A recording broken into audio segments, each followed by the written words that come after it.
Congress, and this new Democratic president needs to take the bull by the horns in January in 2009 and develop a system that is uniquely American. We have a moment of opportunity where the public, the medical community, and the business community are all clamoring for change. And we need to push a system that leaves no segment of our population behind.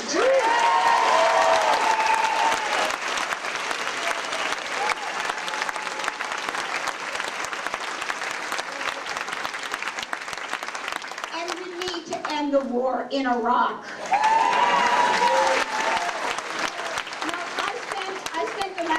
Of the 1980s traveling to Cold War countries doing computer security at embassies overseas. I was in West Berlin and East Berlin, Warsaw. I was in Cairo just after hijackers had gotten onto a ship and killed an American passenger. Fear is the lifeblood of terrorism. And anyone looking to lead this country needs to look and fight tough and smart. But as I said, fear is the lifeblood of terrorism, and it paralyzes us. And this fear has been waved before us like a flag anytime we question the motive of our president or the wisdom of a Republican Congress.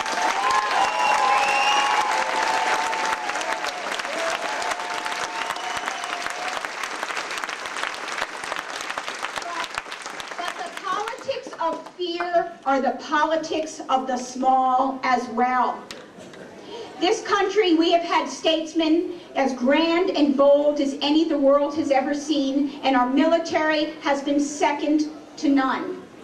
Until the last 8 years, our leaders have known how to walk that fine line between security and diplomacy, and they have walked that line well. The threats we face are very real. But again, we need to fight tough and smart. You know, I want to grow old here. I want my children to raise my grandchildren here.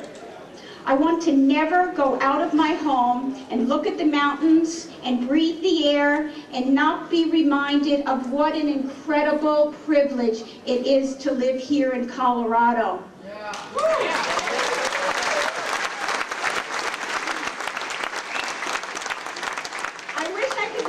To Congress and never have to leave Colorado.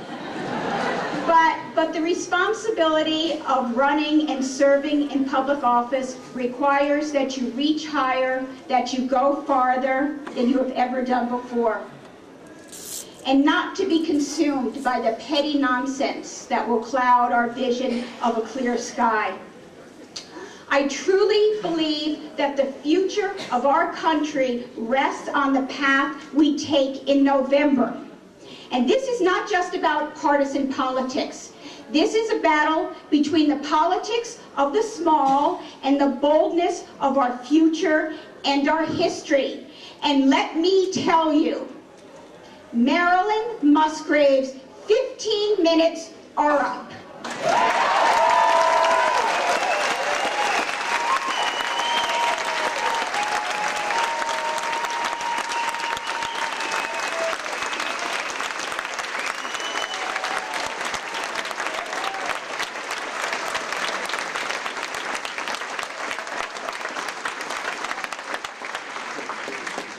John Kennedy said something else that day in 1962 that stuck with me.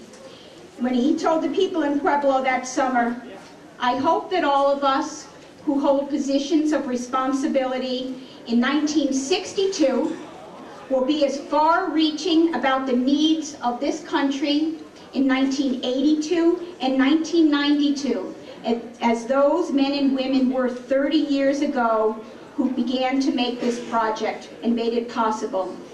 If you want to do something big, you cannot be consumed by everything that is small."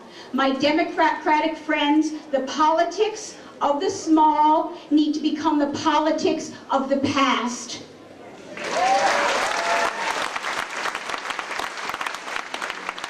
A rising tide does lift all boats. The future is waiting for us, and I stand ready and able as your Democratic nominee for the 4th Congressional District to take us to it. Thank you so much.